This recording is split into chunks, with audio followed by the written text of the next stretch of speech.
Two fire exits here, one here on the left, and one at the back of the hall on the left. Straight out the door, down the stairs, and leave the building as best you can, in an orderly manner, in whatever way fashion you can choose. But don't be jumping through the windows. Hand you over to Afric. Ireland is too great to be unconnected to us, too near to be dependent on a foreign state, and too little to be independent. These words, written by C.T. Grenville in a letter to the Duke of Rutland, perfectly sum up British attitudes to the Irish problem. Irish men and Irish women, what you see tonight will be an insight into the lives of those who were the driving force behind the rising. We will examine those who fought the fight of Irish self-determination. You'll also hear songs, old songs, and some fantastic new songs written by Laeg, especially for the centenary. Hopefully, you'll also learn a few things you didn't know before, like when they went to print the famous Irish proclamation, they actually didn't have enough typeface to complete the whole thing, had to do it in 2 goes. But what we're going to do tonight is start with Sir Roger Casement. Sir Roger Casement was a known humanitarian, an anti-slaver, a man who had traveled the world documenting his travels and his journeys on his camera. He had traveled to America looking for support from Clon na Gael, but the then President of the United States, Woodrow Wilson, could not be trusted, and so Casement came up with a new plan. He would make his way to Berlin, where he would meet Kaiser Wilhelm II. His hope was to get ammunition, support, and training for the cause of the Irish. Now, all of his plans were ruined when Pearse decided to push forward the date of the rising to Easter 1916. Still, Casement made his way back on a German submarine, carrying with them all of the ammunitions and rifles Ireland could need. When they reached the Kerry coastline, Casement and his 2 accomplices were put into a tiny, delicate dinghy alongside all of the ammunitions and guns and weapons. They rowed ashore. The sea was strong, stormy, windy, and suddenly, crash! They hit a whale carcass. The boat was capsized, the men thrown into the water, and with them, the guns, the ammunition, gone. When they reached the shore, Casement was in a bad way. He'd already suffered badly with malaria, and this was really the last straw. The other men went forward to alert the IRB that they'd arrived, but it was too late. By the time they'd returned, Roger Casement had been identified, and he was taken back to Britain, where he would be put on trial for treason. At that time, his diaries were circulated, and his name was blackened in the press. Although some people, such as Sir Arthur Conan Doyle, fought to help him, he was executed in Pentonville jail. On the 21st of April, when I came ashore, the skylarks were singing near the Rathlatco shore. There was no one there to greet us with this token from Germany, so I sent Monty and Bailey to contact the local IRB. And they say I am a traitor, and they took me to the tower. I fight for Ireland's freedom, they went home to meet an empire. And they say I am a traitor, and they took me to the tower. I fight for Ireland's freedom, they went home to meet an empire. They found me at McKenna's fort, not far from the sea.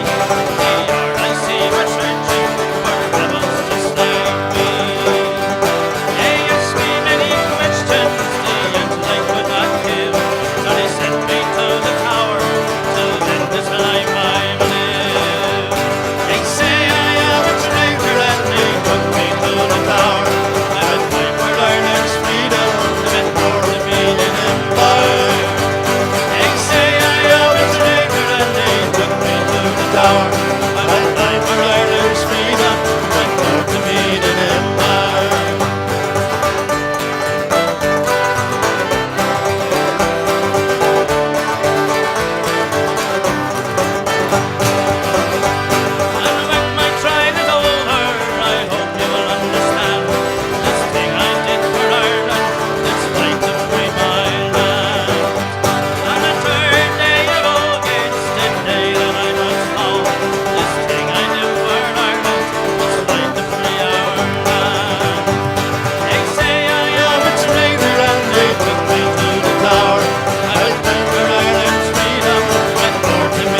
one we wrote ourselves, by the way.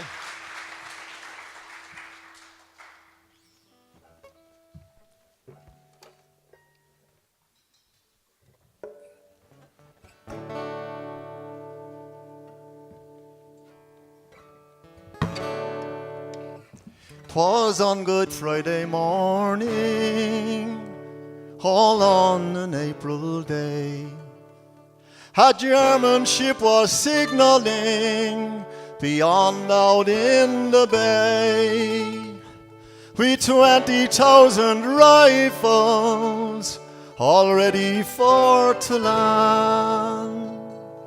But no answering signal did come from the lonely Bannistrand.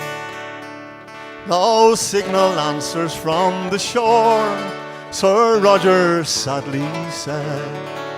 No comrades here to meet me, alas, they must be dead.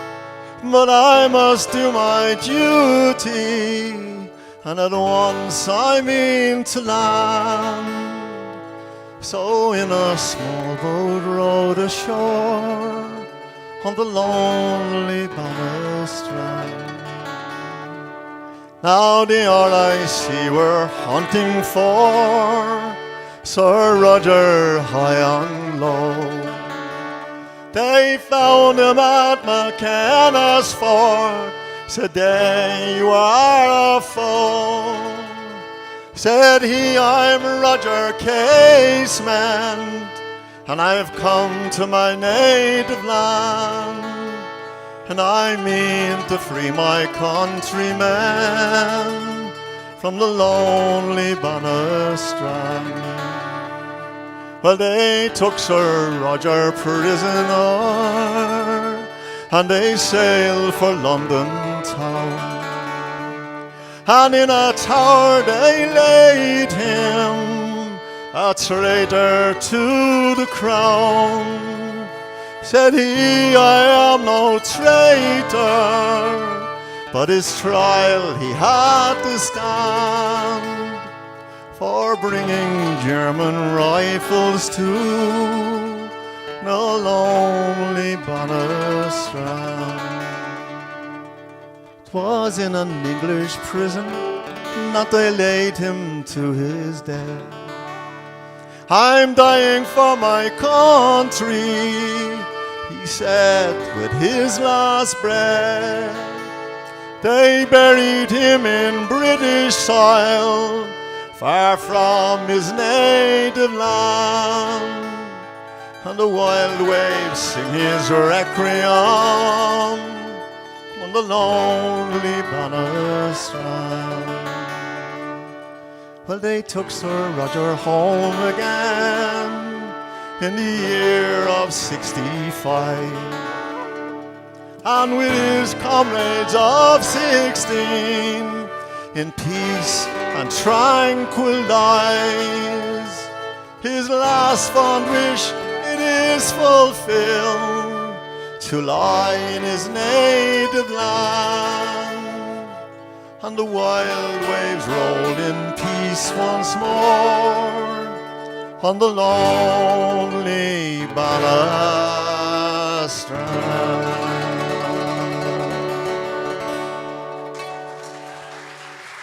Thank you. Thank you very much indeed. This is a little bit of a satire song about the time of the Rising. Some people know it as Eamon DeBarra, we know it as Around the Town.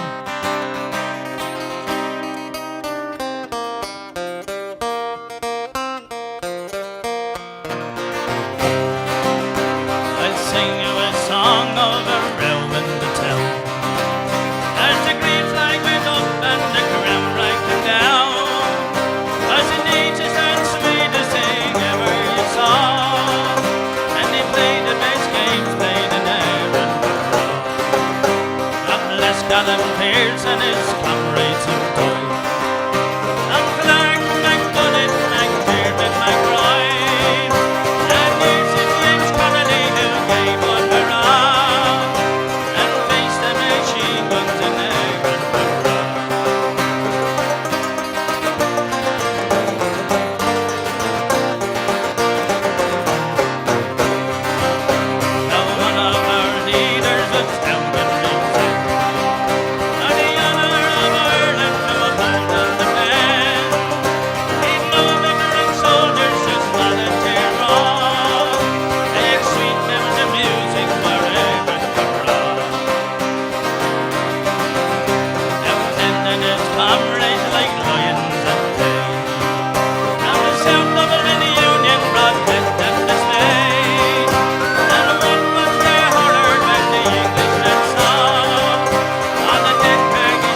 1, 2. Thank you very much. On the 23rd of April 1916, members of the ICA, Cumann na Món, and the IRB met outside of Liberty Hall. Now, at this time, the ICA was about 500 strong, but unfortunately, only about 200 men had mustered on that fateful day. Still, what they lacked in numbers, they more than made up for in spirit. They formed a garrison, led at the front by James Connolly and Patrick Pearse. They marched their way down Abbey Street, wheeling right onto Sackville Street and heading straight towards the GPO. When they reached the GPO, the call came out from James Connolly. "Halt! Left face! GPO, charge!" The building was rushed. It was quickly evacuated, and by 12 a.m. on that Sunday, it had become the headquarters of the newly declared Irish Republic. At 12 o'clock, a tricolour was hoisted on the corner of Sackville Street and Henry Street. On the opposite corner of the GPO, a green banner with the gold letters declaring Irish Republic was proudly displayed. Just a little after 12 o'clock, Padraig Pearse stepped out in front of the GPO and read the proclamation to a very confused people. "Irish men and Irish women, in the name of God and of the dead generations from which she receives her old tradition of nationhood, Ireland, through us, summons her children to her flag and strikes for freedom." When he was finished, he pinned the proclamation to one of the pillars, saluted, turned, and headed straight back inside the GPO. Inside the GPO were five of the signatories of the proclamation. Among them was an older man, a timid man. He seemed unusual. He didn't fit in, dressed as he was in civilian clothes. But this man was Thomas Clarke. He had already spent 15 years in British prisons for campaigns, and he strongly, strongly believed in Irish freedom. His one regret was that Ireland had not acted during the Boer War when the British were distracted. So when the outbreak of the First World War reached his ears, he knew it was time to act. It was Thomas Clarke who said, "English difficulty is Ireland's opportunity." After their surrender, Thomas Clarke was taken to Kilmainham jail, where he was executed by firing squad on the 8th of May, 1916.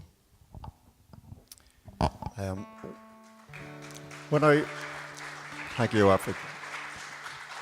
When I read about the fascinating life of Thomas Clarke, the most fascinating part for me was, which really had a fascinating life, was that he spent 15 years in jail under an alias, and I wrote the song about it. And then we had an invitation to go down to the Link Bridge, where they were changing the name to Thomas Clarke Bridge, and we played this invitation of President Higgins, and it looks like we might be going up to the park to play it again in November. So far, so good. So we hope you enjoyed the song.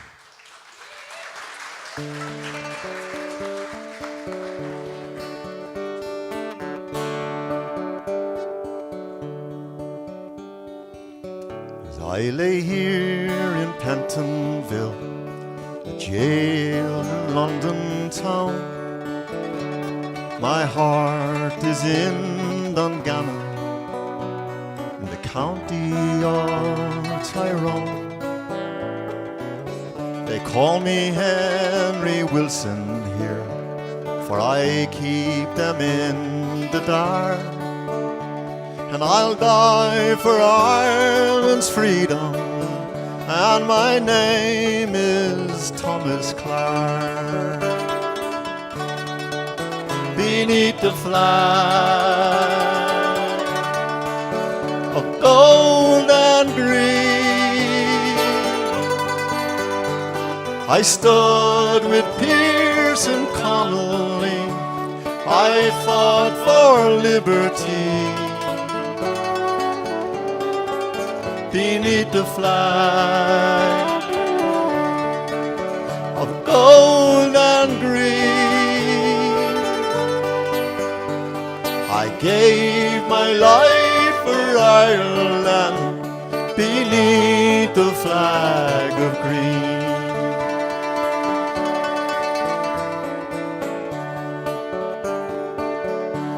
I was haunted in my homeland when I fought against the crown. So I changed my name to Wilson, sailed for London town. When they took me prisoner, they locked me in a cell. 15 years in English jails, 15 years in hell. Beneath the flag of gold and green, I stood with Pierce and Connolly. I fought for liberty. Beneath the flag of gold and green, I gave my life for Ireland beneath the flag of green. Myself and Sean McDermott, we planned to rise against the crown. A freedom day was dawning when 7 men sat down. We declared a proclamation to set our country free. We wrote our names beneath those words, and the first to sign was me. Beneath the flag of gold and green, I stood with Pierce and Connolly. I fought for liberty. Beneath the flag of gold and green, I gave my life for Ireland beneath the flag of green. It was Easter in 1916 in Dublin's GPO. We stood tall and true together to let the whole world know that we struck a blow for freedom. We fought for one and all. Our battle cry was do or die, and we answered Ireland's call. Beneath the flag of gold and green, I stood with Pierce and Connolly. I fought for liberty. Beneath the flag of gold and green, I gave my life for Ireland beneath the flag of green. I gave my life for Ireland beneath the flag of green.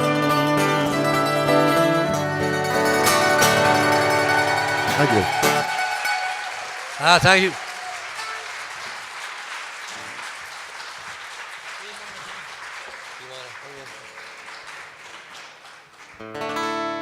very much. Song written by Thomas. Fantastic song.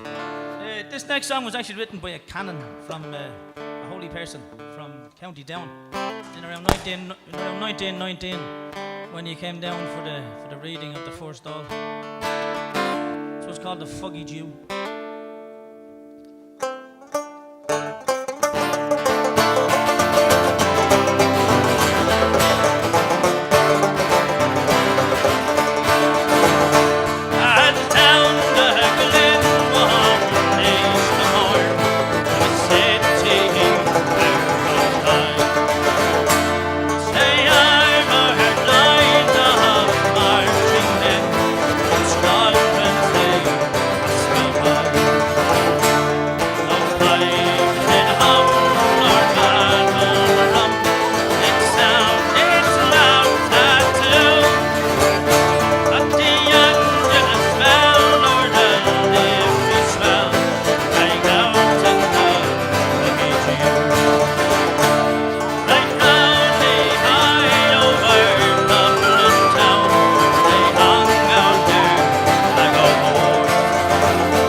Thank you. Goodbye, get a mug.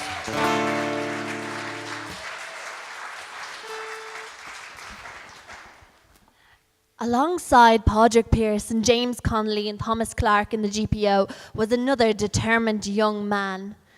Sean McDermott was said to be obsessively secret. So secretive he even kept secrets from his fellow IRB man. He had grown up a farmer's son in Leitrim and moved to Belfast to become a barman. And it was in Belfast that he joined the Gaelic League and was quickly noticed by the IRB because of his incredible organisational skills and his want and vigour which shone through. Sean McDermott very quickly rose through the ranks of the IRB and soon was on their Supreme Council. Not only that, but by 1907, he had become the leader of Sinn Féin. And you have him to thank for door-to-door canvassing, for he was the first man to do that. He was given a devastating blow in 1911 when he contracted polio. And ever since then, he had walked with a limp. But even that didn't hold him back. And he was instrumental in the organisation of the 1916 Rising. After the surrender, when his plans had failed and he sat alone in his prison cell, he didn't seem to regret what he had done. In fact, he wrote in a letter to his sister, "I feel happiness, the likes of which I have never experienced. I die that Ireland might live." He was executed by firing squad in Kilmainham jail. And as I lay here in this prison cell, I can hear my brother be laid to rest. And I know my time is almost come. When I'm with the Lord, I'll be singing this song. And I said,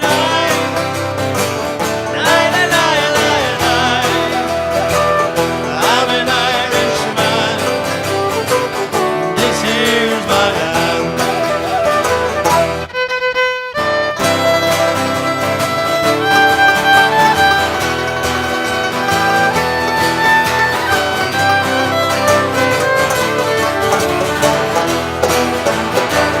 And I married me wife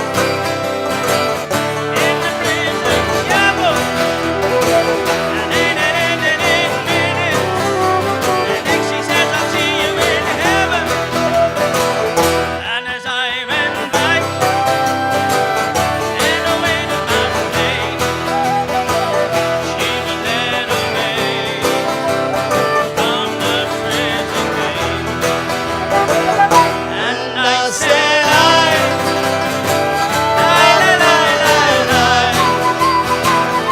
I'm an Irishman, but this here's my land.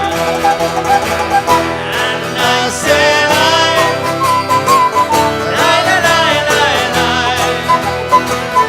I'm an Irishman, but this here's my land.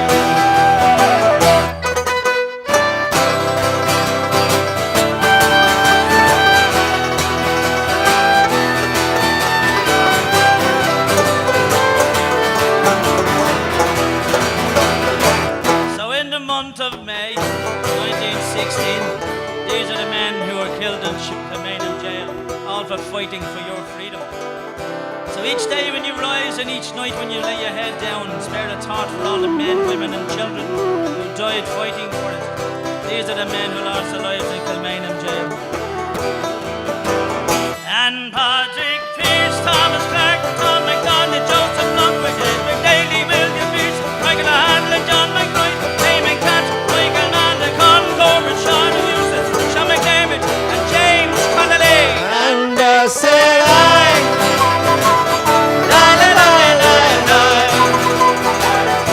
I'm an Irishman. This here's my land. And I said,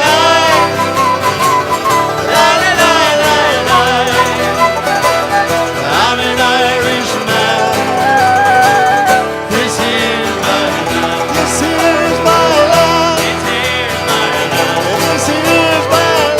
This here's our land.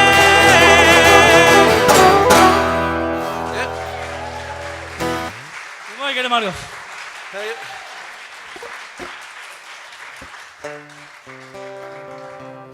Okay, you probably all know the chorus of this, so we want to join in and I know you probably drank enough wine, or have you had enough wine yet to join in? Oh, for Jesus sake. Never enough wine. Okay, start bringing in the bottles there, lads. We'll be having a 10-minute few break points. for the weebie, so you can go out and grab some more wine. Okay, this is called Meet Me at the Pillar.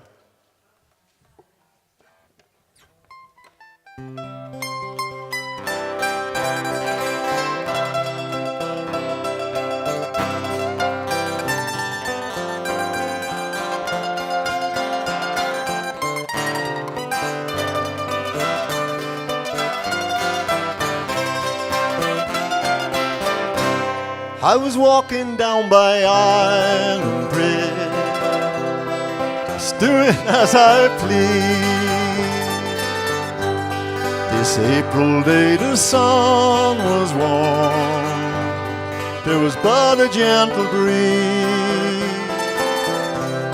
There in the moonlight I went down into the Phoenix Park, watch the children run and play in the hours before the dark. I strolled up to the monument, I lay there on the ground. People started crying when they heard the battle sound. I don't know what came over me. For a moment I could hear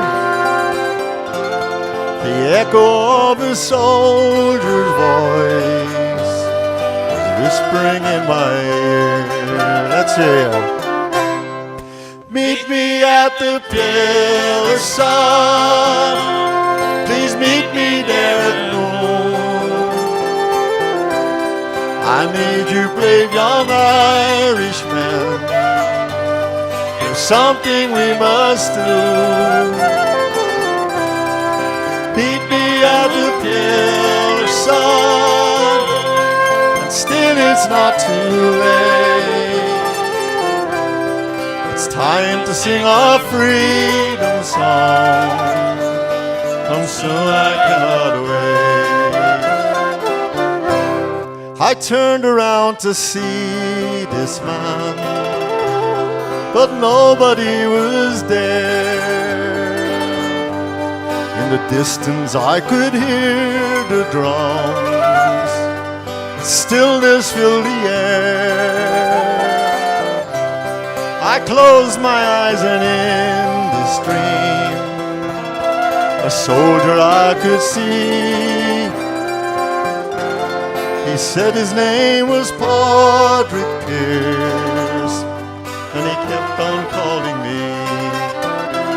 Let's see. Meet me at the pillar, son. Please meet me there at noon. I need you, brave young Irishman. There's something we must do. Meet me at the pillar, son, and still it's not too late. It's time to sing our freedom song. Come soon, I cannot wait. That awful night I lay awake, and many times I cried. I could not answer his command, no matter how I tried. There in the dark I did my best to say a silent prayer, that when they take him to his fate, he'll know how much I care. Let's hear everybody. Meet me at the pillar. That's lovely. Please meet me there at noon. At the back. It's time to sing our freedom song. There you go. Something we must do. Let's hear. Meet me at the pillar, son. still it's not too late. Time to sing our freedom song. Come soon, I cannot wait. It's time to sing our freedom song. Come soon, I cannot wait. Oh, you're lovely singers, thank you.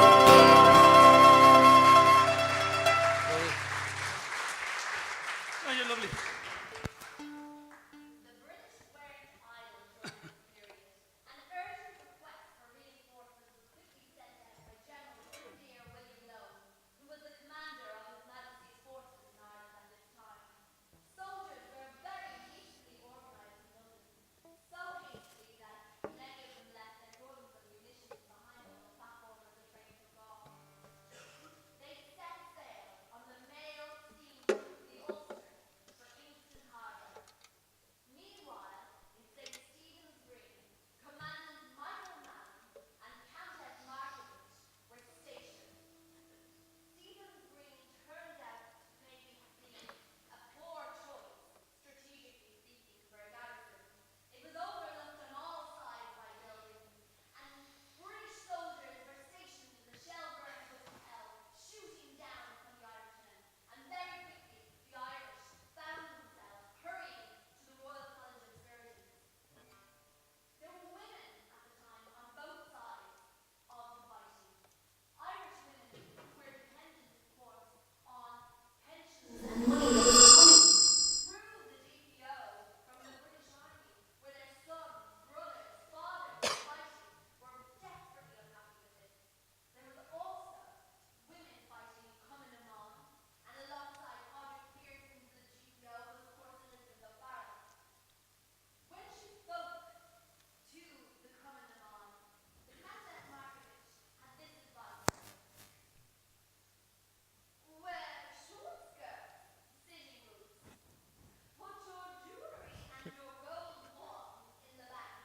And buy a pistol. This might show just how out of touch Margaret was, as not many Irish women at the time had gold wands like that. I don't think many have gold wands today. But some Irish women simply showed their support by wearing a tricolour ribbon wrapped around their hat.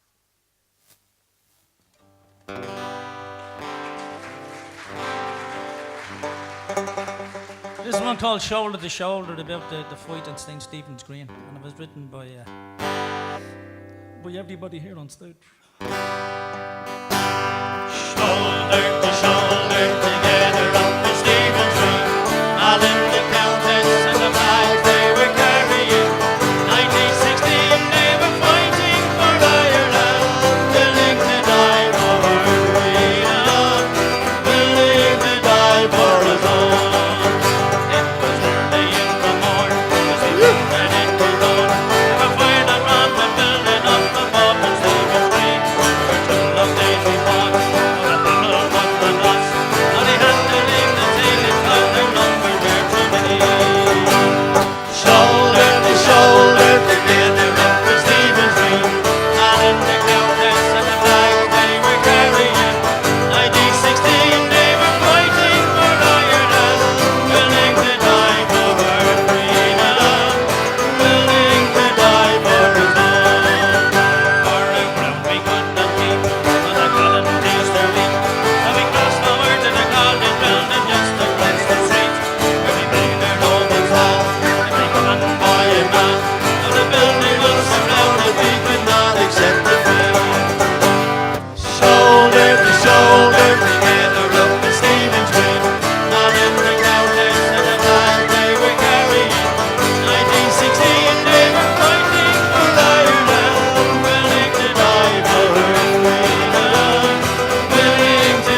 the shoulder together up the steamer street. And if the captains and the flags they were carrying, 1916 they were fighting for Ireland, willing to die for our freedom, willing to die for us all.